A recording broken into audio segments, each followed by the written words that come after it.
Hi friends, welcome back to Mom Knows Best. Okay, now I'm going to say something that might make you nod so hard your neck cracks. Sometimes our own children drive us absolutely nuts. There, I said it. Maybe it's the shrieking over the wrong color cup at breakfast. Maybe it's a teenager's Olympic-level eye roll. Maybe it's the way your toddler goes stiff as a board in the grocery store while people stare like you're auditioning for a reality show. You adore this little human. You'd step in front of a bus for them. And yet, there are days, whole afternoons, when you want to hide in the bathroom and Google boarding schools. You are not a bad mom. You are not a bad dad. You are not broken. You are human. Parenting is 24 hours a day, 7 days a week, and there's no log out button, no performance review, no bonus for overtime. It's love and chaos, side by side. Today we're going to really talk about what to do when your child pushes every single button you have. We'll look at what's happening inside you, what might be happening inside them, and practical steps to calm the storm and reconnect. I'm not here with perfect answers. I'm here with tools that work in real kitchens and messy living rooms. I'm here with stories from parents, single moms, tired dads, grandparents doing the heavy lifting people like you and me. So grab your tea or that lukewarm coffee you keep reheating. Let's start this conversation parent to parent, heart to heart. Before we analyze your child's behavior, we have to look at something harder: your own state of mind. Think of the rule on an airplane. Put on your own oxygen mask first. It sounds selfish. It's actually survival. If you can't breathe, you can't help anyone else. Here's a simple truth. Irritation is a signal. It's your body's way of waving a flag and saying, something's off inside me. First step, name it out loud. Whisper it if you have to. I feel angry. I feel overwhelmed. I feel like I might scream. It's neuroscience naming. A feeling activates the logical part of your brain and calms the alarm system. Now ask yourself, where is this irritation really coming from? Sure, maybe your 8-year-old just tracked mud across the carpet, but often the real culprit is behind the scenes. Lack of sleep, an unfinished work project, an argument with your partner, a worry you haven't admitted. Let me share a quick story. My friend Sam, single dad of 2, used to explode every evening around dinner time. He thought it was the kids' constant bickering.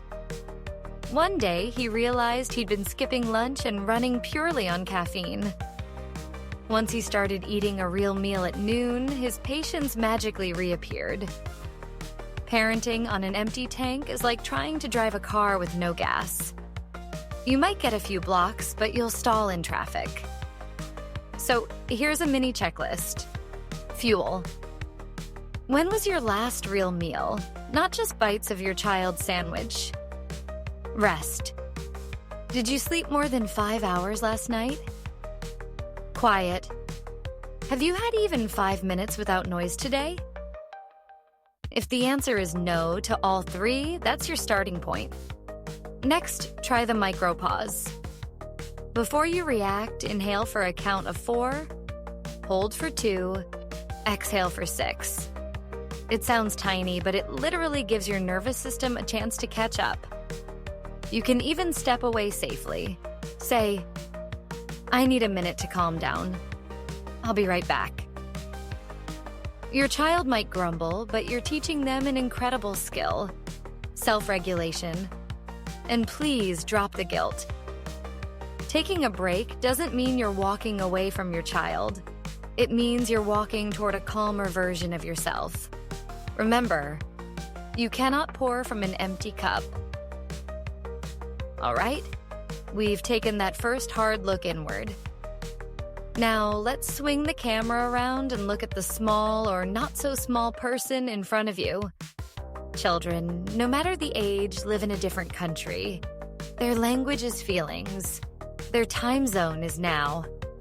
When they melt down because you sliced the sandwich wrong, it isn't really about the bread.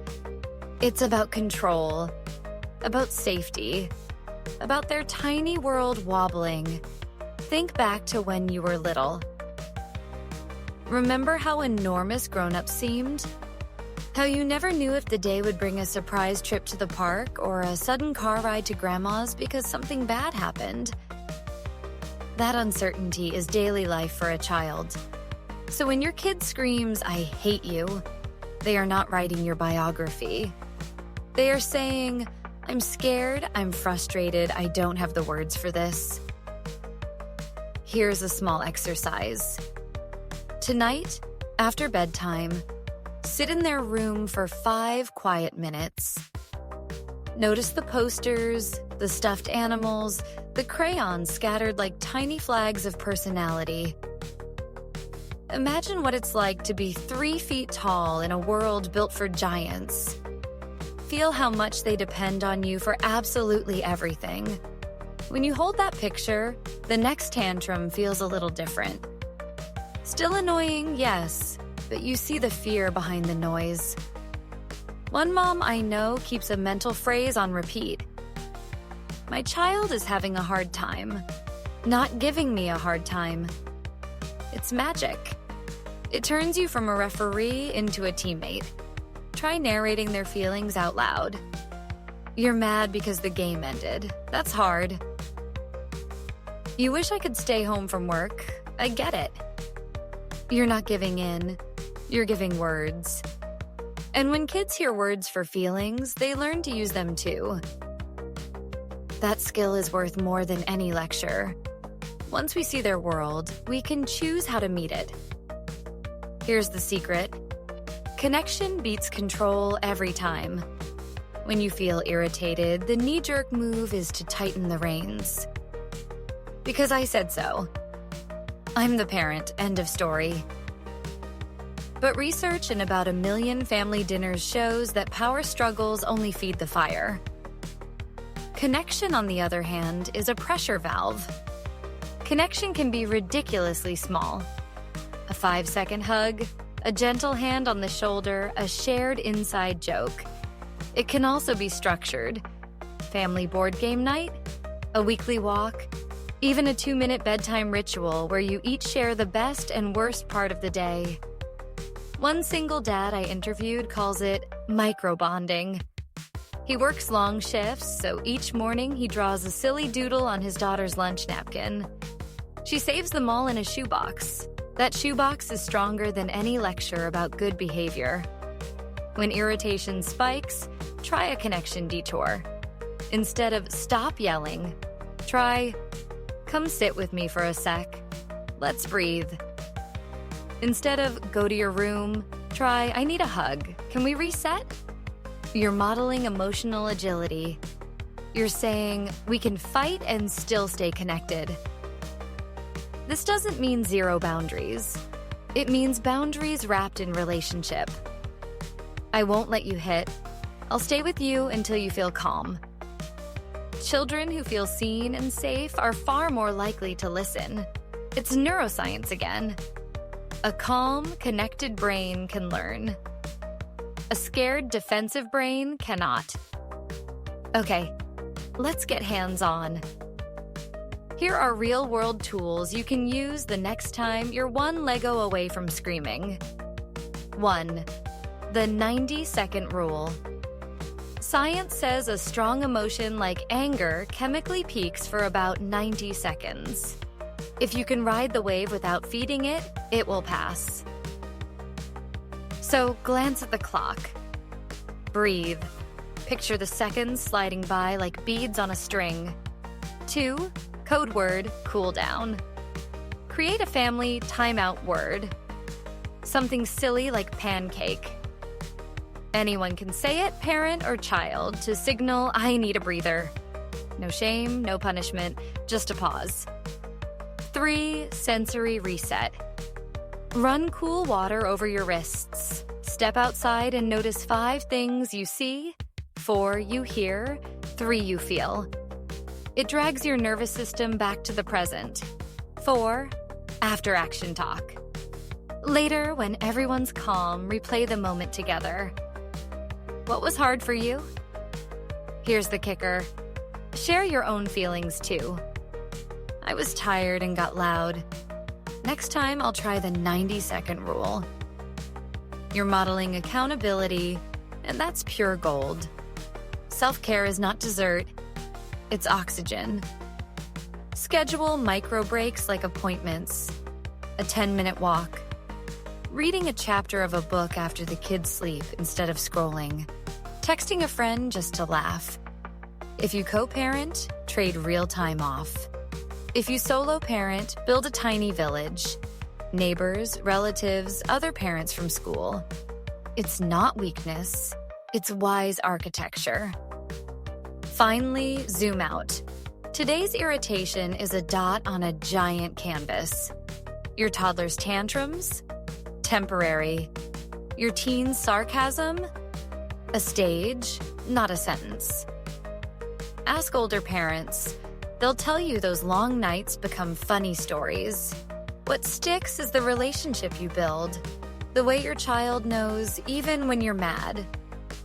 That love is the floor beneath everything. Parenting isn't about never losing patience.